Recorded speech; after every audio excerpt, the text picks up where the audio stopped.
Es de noche.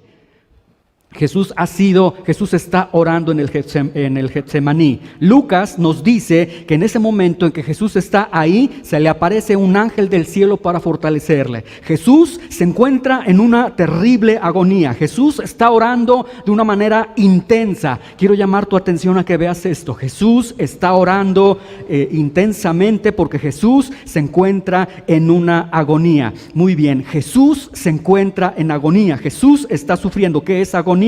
Agonía en el término griego significa una lucha, un conflicto, una angustia, ansiedad, sufrimiento extremo, tristeza, extrema tensión emocional, extrema angustia. Jesús, en ese momento que Él está orando, Él está experimentando una tensión emocional extrema. Él está experimentando un terror extremo, un miedo extremo. ¿Por qué? Porque Jesús va a experimentar en unas horas más enfrentarse delante de Dios cargando nuestros pecados. Ahora, quiero decirte que Jesús, dice el evangelista, que están cayendo como gotas de sangre, grandes gotas de sangre, de sudor en él. A eso se refiere, dicen los clínicos, los doctores, que eso es hematohidrosis. Jesús está sufriendo de hematohidrosis. Ahora, ¿qué significa esto? ¿Cuál es la consecuencia? Que Jesús, cuando termina esta experiencia clínica de la hematohidrosis,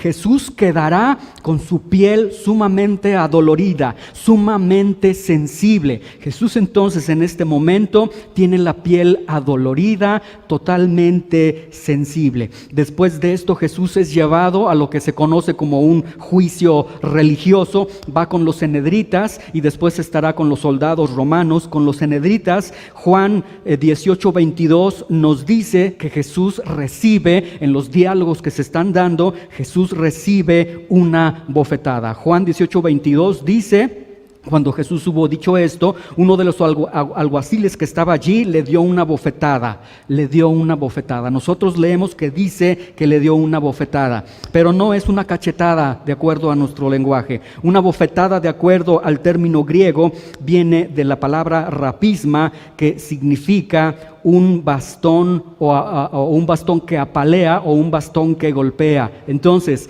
Jesús no está recibiendo una bofetada, hermano. Jesús está recibiendo un bastonazo. Recuerda, no pierdas de vista que Jesús tiene la piel sensible, la piel adolorida. No pierdas que Jesús se encontró en una angustia extrema. Jesús recibe un bastonazo.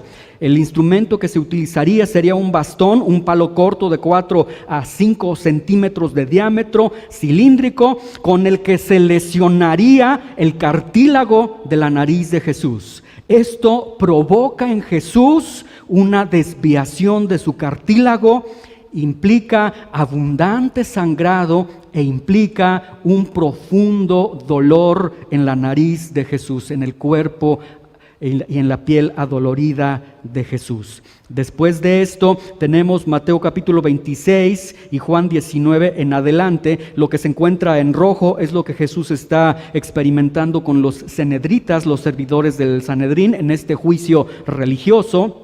Y lo que se encuentra en azul es lo que Jesús está experimentando, o lo que Jesús va a experimentar con los soldados romanos en el juicio ya de tipo legal. Regresemos nuevamente con los Sanhedritas. Con los Sanhedritas, Jesús recibe bofetadas. Jesús recibe la humillación de que le escupen el rostro, golpes en su rostro. De hecho, ellos le vendan los ojos, se burlan, le dicen: a ver, ¿quién te golpeó? Profetízanos. Dolor y humillación en ese lugar. Ahí con los Sanhedritas se cumple Isaías capítulo 50 versículo 6, que dice: di mi cuerpo a los heridores y mis mejillas a los que me mesaban la barba. La palabra mesaban viene del hebreo marat, que significa arrancar. ¿Qué significa esto? Que en ese momento con los Sanhedritas Jesús es despojado, a Jesús le arrancan su barba. Jesús entonces padece en esos momentos de una gran hemorragia de su nariz, de su boca, por los golpes que ha recibido, en su nariz ya fracturada, y él está experimentando un intenso dolor, ardor por la piel arrancada junto con su barba. Ahora escucha con atención. Culturalmente la barba era un símbolo de hombría y de dignidad. Jesús es humillado, Jesús es quitada de esa simbología de hombría y dignidad, y Jesús iría prácticamente sin barbas a la cruz, lo cual culturalmente era un agregado más de humillación. Después de esto, Jesús es trasladado ahora sí con los soldados romanos al juicio legal, y aquí dice Juan capítulo 19 versículo 1, que después de que se entabla ya, inicia este juicio, llega un momento en que Pilato dice: así que entonces tomó Pilato a Jesús y lo azotó. Quiero ponerte en contexto. El evangelista Juan no necesita ser gráfico. El evangelista Juan, a aquellos que les escribe su evangelio, da por entendido que ya saben lo que significa azotó. ¿Qué significa azotó? Significa flagelar. Jesús se ordena la flagelación de Jesús. Ahora, si se está ordenando la flagelación de Jesús, significa, de acuerdo a los estudios históricos de Josefo, significa que entonces inicia la crucifixión romana. La crucifixión romana tenía dos aspectos. Uno, la primera fase era la flagelación propiamente, en la cual el reo era flagelado y antes de ello era brutalmente golpeado. Y después venía ya propiamente lo que es la crucifixión. Jesús es llevado a la flagelación. Después ya del dolor que ha pasado con los cenedritas, ahora es llevado a la primera fase de la crucifixión, que es la flagelación. En esta primera parte, la flagelación, ¿cuál es el porqué de la flagelación romana? Bueno, tenía como propósito debilitar al reo, acelerar la muerte del condenado en la cruz. Entonces, se tiene el propósito de debilitar al máximo el cuerpo de Jesús y de acelerar la muerte del cuerpo de Jesús. Dicen los historiadores que en esta parte de la flagelación se iniciaba con una serie de puñetazos que eran brindados, que eran propinados por romanos expertos, salvajes romanos que ya no se tocaban el corazón, que estaban acostumbrados a ver la muerte todos los días. En esta parte habrían narices rotas, mandíbulas incluso rotas colgando del rostro de las personas, inflamación del rostro, de la cabeza, ojos cerrados ya por lo hinchado, labios hinchados, cortados por la dentadura que es golpeada y hemorragias abundantes. Entonces, lo que Jesús está experimentando en este punto es que nuevamente está recibiendo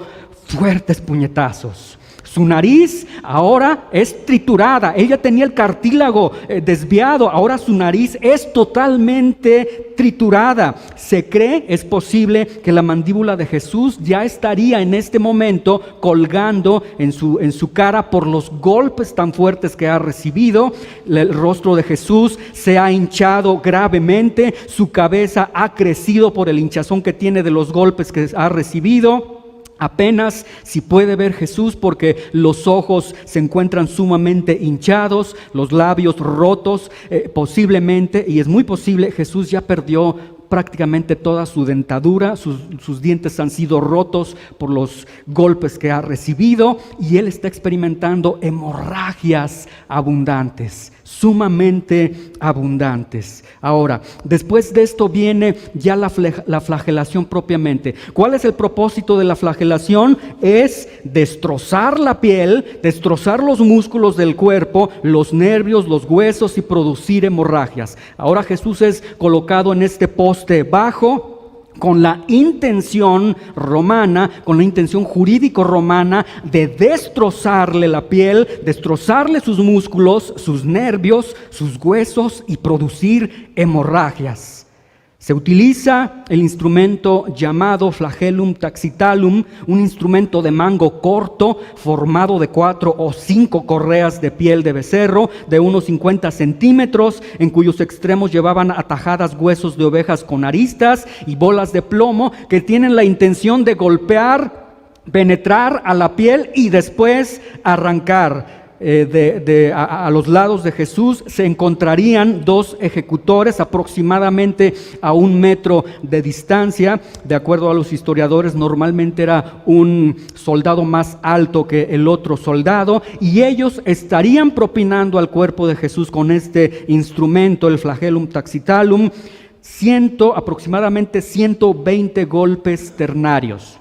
Algunos dicen, pero la ley hebrea decía 40 menos 1, pero nosotros nos encontramos en la ley romana que no hacía esta distinción. Jesús recibe golpes a lo largo de todo su cuerpo, excepto se tenía prohibido dar golpes en el corazón y en las partes nobles, porque irónicamente decía la ley romana, no vaya a ser que produzcamos la muerte del reo. Entonces Jesús está recibiendo estos golpes. Por la postura de los golpes de las heridas, se deduce que Jesús tendría una postura encorvada sobre una columna baja durante su azotamiento, lo cual da una posición de mayor plenitud de dolor en el cuerpo de Jesús. Los golpes de los verdugos, mencionado por eruditos bíblicos y por médicos cristianos,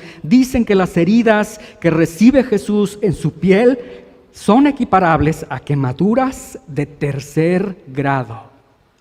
Jesús entonces, a lo largo de su cuerpo, está experimentando quemaduras de 3er grado.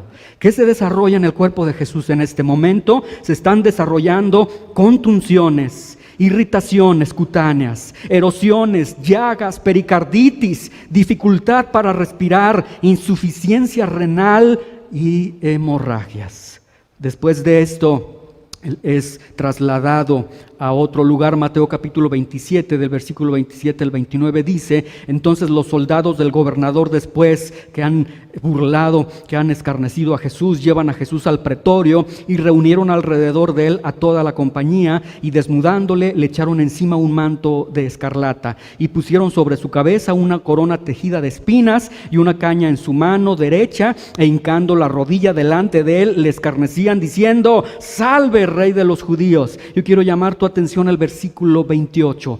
Los eruditos bíblicos, las personas que se dedican a estudiar los padecimientos de Jesús desde un punto de vista teológico y clínico, nos hacen ver que en esta expresión que tenemos en el versículo 28, y desnudándole le echaron encima, ellos sostienen que en el original griego significa o nos da a entender que precisamente en ese momento Jesús se habría desplomado y quedaría sentado sobre el charco de su propia sangre, completamente desnudo, razón por la cual ellos le alcanzan vestidos para cubrir a Jesús.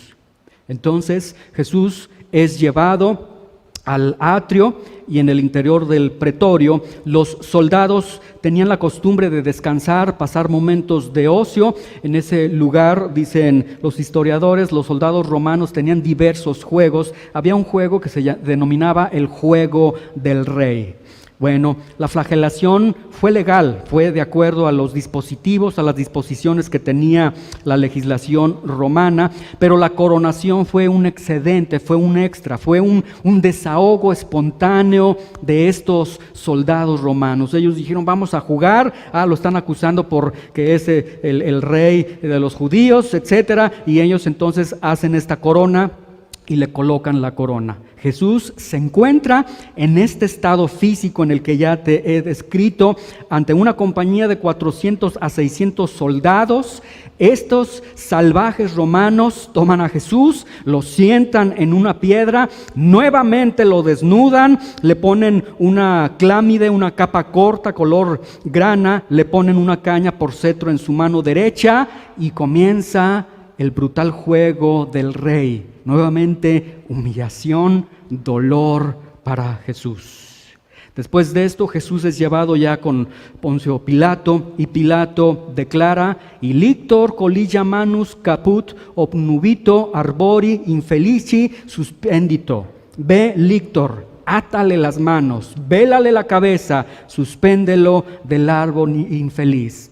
Se firma la sentencia de Jesús y en este momento va a iniciar la trayectoria hacia la cruz. Mateo capítulo 27, 31 dice que después de haberle escarnecido le quitaron el manto. Vea, los evangelios no nos dan referencia a que la corona de espinas le fue quitada. De hecho, era imposible quitarle ya la corona de espinas. Estaba totalmente penetrada en el cráneo de Jesús. Entre la torre Antonia, que es el lugar donde se desarrollan estos eventos, y el lugar de la ejecución, se tiene una distancia aproximada de 600 metros. Ahí lo tiene en su pantalla, está en color amarillo. Esta sería la trayectoria que Jesús estaría llevando para llegar al Gólgota, al lugar de la crucifixión. Antes de ello, Jesús es atado al patíbulum. El patíbulum es un palo horizontal que tendría un peso de 34 a 60 kilogramos. Este patíbulum después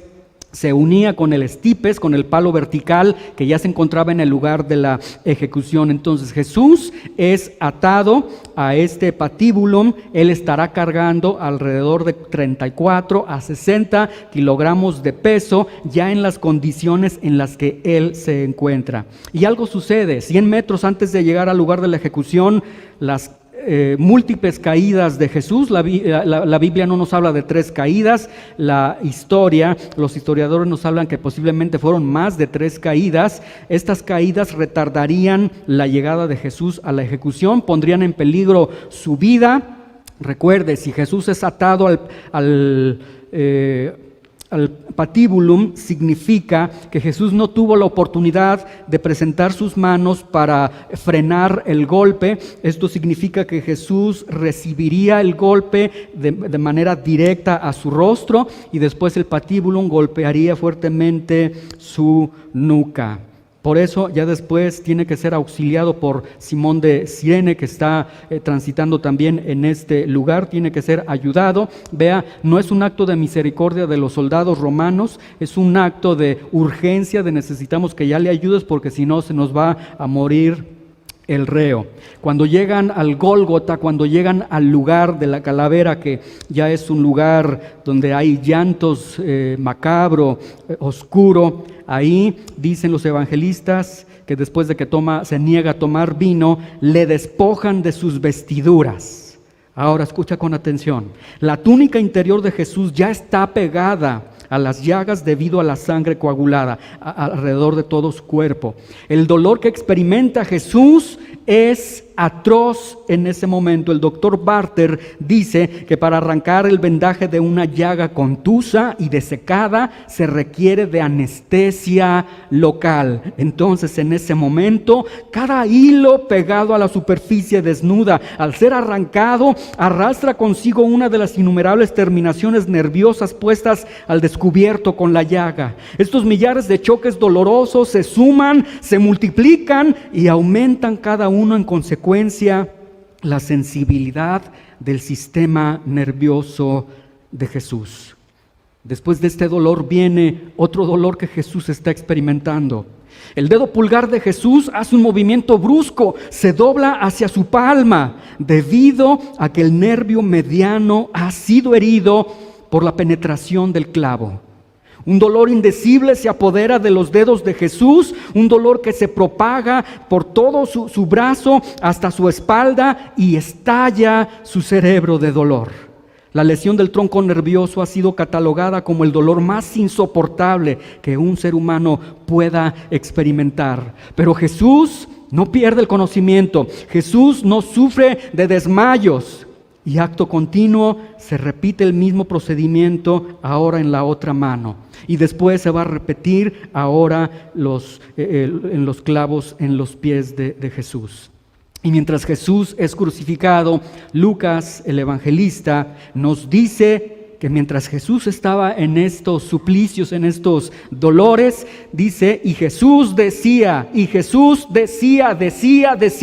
Padre, perdónalos, porque no saben lo que hacen. El término griego para decían no es una oración aislada, sino que en el original griego decía refiere a que continuamente la estaba repitiendo. Jesús está siendo torturado por los más atroces dolores. Es abrazado por una gran sed, está ardiendo en fiebre, está abrumado por la vergüenza, por la humillación, está ultrajado por sus enemigos. Y Jesús no está pidiendo fuego del cielo. Jesús constantemente está diciendo, Padre, perdónalos. Jesús está pidiendo tu perdón constantemente al ser martirizado en esa cruz.